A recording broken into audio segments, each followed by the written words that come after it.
L'intelligence artificielle à l'école, il faut poser des cadres. C'est ce qu'a fait le ministère de l'Éducation nationale en publiant au mois de juin, ces jours-ci, un rapport pour spécifier un cadre d'usage officiel de l'intelligence artificielle à l'école. Mais est-ce nécessaire, suffisant? C'est ce que nous allons voir. Vous pouvez aussi vous référer à notre article sur le sujet sur www.artificielle-intelligence.fr.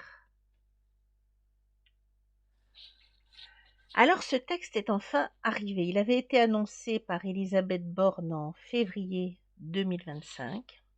C'est un cadre officiel pour l'éducation nationale.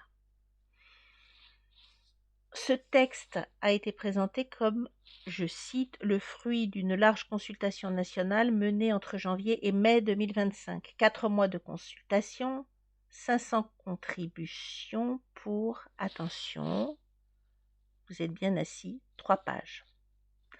L'initiative est louable, les délais ont été tenus, on commençait à s'impatienter. Vous savez, comme quand un train SNCF arrive un jour de grève et qu'on l'attend, on l'attend, on l'attend. Donc, quelles sont les grandes lignes du cadre? Alors, déjà, il y a les motivations pour l'éducation nationale. Donc, 3 pages d'introduction sur des enjeux qui, somme toute, sont débattus dans les médias depuis à peu près 2 ans et de façon à peu près hebdomadaire, voire quotidienne. Et puis la deuxième partie, donc après l'introduction, c'est le cadre. Ce document fait en tout 22 pages. Là, on est déjà à la page 7 ou 8, puisque le document commence à la page 4. Enfin, le cadre, donc ce sont 3 pages de principes généraux qui sont sages, qui sont très aérés aussi. Et puis viennent immédiatement derrière les points essentiels à retenir, une synthèse d'une page et demie, qui reprend finalement ce qui a déjà été dit dans le rapport. Et puis quelques références. Alors là, on a une bibliographie qui finalement est plus longue que le cadre. Et bien, il faut bien des références. Donc, la liberté pédagogique est préservée, bien entendu. Le texte réaffirme la liberté pédagogique des enseignants. Ils peuvent ou non utiliser ces outils. Et la condition, c'est de le faire de façon critique, transparente et évidemment en respect du RGPD, ce qui est essentiel. Mais avait-on vraiment besoin d'un texte de plus pour nous dire qu'on est libre, mais cependant pas trop non plus? Alors, progressivité pour les élèves. Ce rapport spécifie une progressivité. Donc au premier degré, à l'école primaire, il va y avoir une sensibilisation. Par contre, les enfants n'auront pas le droit de toucher à l'IA. On va juste les sensibiliser. Regardez les enfants, il ne faut surtout pas y toucher. Et ensuite, ça se fera à partir de la 4e, un usage encadré. Comme si à 13 ans, on découvrait soudainement l'intelligence artificielle. Comme si les grands frères et les grandes sœurs ne l'avaient jamais pratiquée et comme s'ils ne nous avaient pas été présentés en tant qu'enfants au premier degré. Donc les élèves de 6e et de 5e, on n'en parle même pas. Ils sont trop jeunes et trop innocents pour se servir de ces outils. Et au lycée, c'est une autonomie encadrée, un oxymore parfait pour l'adolescence. Donc la grande question, et c'est surtout ça qui compte, c'est qui va former les profs. Le texte prévoit des formations via les plateformes officielles, Magistère, Pix, Canopé ou les DRAN, mais combien d'enseignants vont être formés déjà avant la rentrée 2025? Parce que c'est un peu comme promettre des vacances aux Bahamas sans préciser la date. La réalité du terrain, elle est un peu différente. À ce jour, il y a peu de professeurs qui ont reçu une formation opérationnelle sur l'IA. On peut craindre que ce cadre ne reste un document théorique qui s'ajoute à la pile des circulaires, une pile qui est déjà plus haute que la tour Eiffel. Allez. Des initiatives existent déjà. Parlons d'Evalir.net, ce qui est une plateforme proposant des ressources ludiques, des exercices interactifs, c'est à notre connaissance la seule, comme un parc d'attractions pour l'esprit critique. Elle a été créée par des chercheurs et formateurs engagés, des gens qui ont réfléchi aux usages, qui ont réfléchi à l'éthique. Et l'objectif de cette plateforme, c'est de développer l'esprit critique face à l'IA, apprendre à dire non merci quand l'IA raconte n'importe quoi, par exemple. Donc un petit zoom sur cette plateforme. Elle propose une expérience pédagogique immersive sur l'IA pour tous, inclut des scénarios interactifs, des jeux de rôle, où c'est l'apprenant qui va incarner l'IA, et comme si en fait on pouvait comprendre ce qui se passe dans la tête de ChatGPT. On va aussi parler des hallucinations de l'IA, on va apprendre à débusquer les fake news. Voilà, il y a des jeux de rôle, incarner une IA, des exercices sur les biais, apprendre à repérer les préjugés dans les algorithmes, comment jouer en quelque sorte à Où est Charlie version numérique, aller débusquer les fausses vidéos. Et puis, c'est aussi un parcours de formation à la citoyenneté numérique pour ne pas devenir des espèces de zombies numériques. Donc, il y a un décalage avec la réalité dans ce rapport. Parce que le texte, par exemple, interdit aux enseignants de demander aux élèves de créer un compte sur un outil d'IA. L'intention est saine, mais est-ce que c'est réaliste? Alors, une métaphore, c'est comme interdire des bonbons tout en laissant la boîte ouverte sur la table.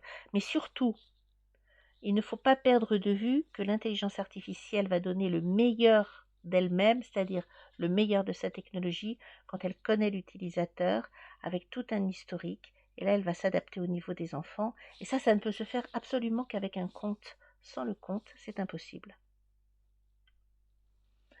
Quelle est la réalité des usages? Ça, on vient de le dire, les collégiens n'ont pas attendu la 4e pour découvrir ChatGPT. Et encore là, on ne parle que de ChatGPT. On a Mistral, on a Claude, on en a plein d'autres, Copilote. Ils maîtrisent l'IA avant même de maîtriser l'accord du participe passé. Donc, voyons un peu le cadre officiel versus les pratiques en fait. Le cadre officiel, parce qu'il faut bien fixer des cadres, c'est des règles strictes sur les comptes, sur la donnée, sur la traçabilité. La réalité du terrain, elle est un peu différente.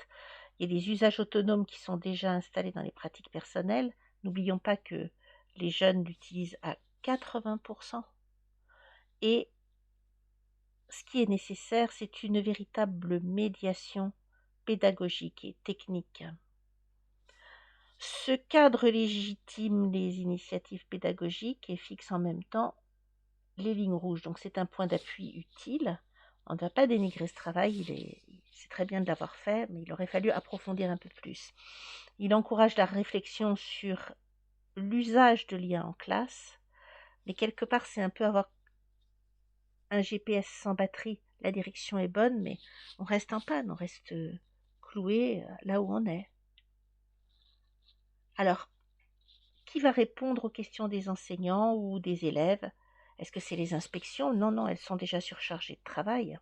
Les référents numériques, ils sont souvent seuls dans leur établissement. Il y a beaucoup d'élèves dans un établissement. Une cellule IA qui pourrait être créée, encore une structure à mettre en place, comme construire un avion pendant qu'il vole, mais enfin bon, ça pourrait peut-être être utile, ou encore personne. Chacun semble livré à lui-même, c'est le fameux débrouillez-vous à la française. Donc, qui sont les autres acteurs concernés? On a les collectivités locales qui financent les équipements, qui sont en quelque sorte les banquiers d'éducation numérique, les parents, qui sont parfois plus perdus que leurs enfants face à l'IA, dans le genre « papa, je t'explique comment ça marche ». Les entreprises EdTech qui, elles, développent des outils et qui sont, eux, les nouveaux magiciens du XXIe siècle. Alors, c'est un cadre sans bâtisseur pour l'habiter. Ce cadre n'est qu'un tracé dans le sable. Si on souhaite qu'il prenne vie, il faudra accompagner, former, discuter, adapter. C'est comme avoir les plans d'une maison sans avoir les maçons. Donc c'est urgent d'agir sur le terrain et auprès de toutes les communautés éducatives, avec des outils, des conférenciers intervenant dans les établissements. La course contre la montre est lancée. C'est hyper important d'ouvrir justement le cadre. Quels sont les défis de la formation? Déjà, c'est un temps limité. Les enseignants jonglent avec 1000 priorités. Alors, ajouter l'IA, c'est comme demander à un serveur de porter un plateau supplémentaire. Disponibilité. Ils ne sont pas toujours disponibles. Quand est-ce qu'ils vont se former? Entre deux cours pendant les vacances? Le mythe du prof qui a tout son temps? Soutien hiérarchique. Est-ce qu'ils auront l'appui de leur direction? Parce que sans soutien, c'est comme grimper à l'Everest sans tongs. En tongs plutôt, oui, pas sans tongs. Sans tongs, ce serait mieux. Alors, quels sont les risques? Si les enseignants ne sont pas formés, le fossé va se creuser entre eux et les élèves, donc c'est un risque de décalage. Certains jeunes maîtrisent déjà ces outils mieux que leurs professeurs. Ça, on le sait, on l'a vu. Et on le sait depuis très longtemps. Comme si les élèves conduisaient des Formule 1, par exemple, pendant que les profs apprennent encore à faire du vélo. Donc, quel est l'impact aussi sur l'évaluation? Eh bien, les devoirs traditionnels qui sont facilement réalisables par l'IA, et ces devoirs traditionnels sont aussi dépassés que les téléphones à cadran. Donc il faudrait de nouvelles évaluations à inventer pour valoriser la réflexion personnelle. Ça, c'est un casse-tête pour les enseignants. Et il y a un équilibre à trouver entre tradition et innovation. C'est comme cuisiner avec un robot tout en gardant le goût de grand-mère. Alors ça doit, à mon avis, ça doit être faisable avec l'intelligence artificielle et de lui demander de repérer le goût de grand-mère avec tout ce qu'on a dans le placard et de donner la recette. On continue.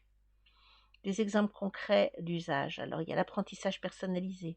L'IA peut s'adapter au rythme de chaque élève. C'est comme si les élèves, finalement, avaient un prof particulier. Vérification des faits, apprendre à vérifier les réponses de l'IA, jouer au détective du numérique. Et puis aussi la création collaborative. Utiliser l'IA comme partenaire de création, comme un binôme élève-robot. Ça, c'est la nouvelle équipe gagnante et on ne pourra pas y couper.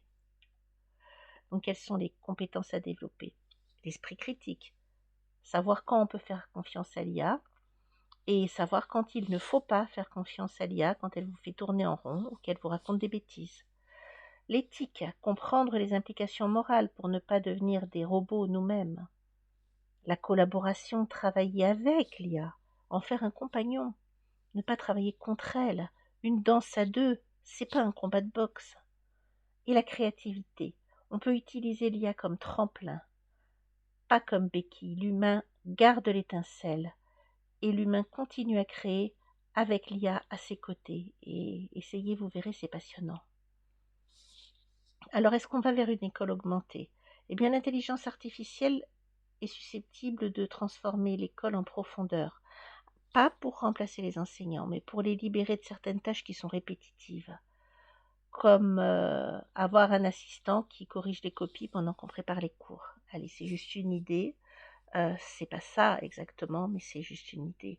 Le rêve de tout prof depuis la nuit des temps. Concluons maintenant. Il faut faire vivre le cadre. Dans ce rapport, on aurait pu s'attendre à des recommandations concrètes, des scénarios pédagogiques, des exemples de formation ou d'usage différencié. Et en fait, on obtient une charpente. Alors, elle est solide sur le papier, mais elle est encore sans les murs. Bref, on ne sait pas encore comment on va enseigner l'intelligence artificielle, mais on sait qu'on le fera dans le respect du RGPD à suivre. C'est un bon début, c'est un cadre officiel qui est bienvenu, il pose les premières pièces d'un édifice à construire ensemble. C'est un défi collectif, la transformation numérique de l'école par l'IA ne se fera pas sans tous les acteurs concernés, mais c'est aussi une urgence, parce qu'il faut agir vite. L'intelligence artificielle, elle n'attend pas, elle avance plus rapidement qu'un élève vers la sortie au moment de la sonnerie. Merci à tous.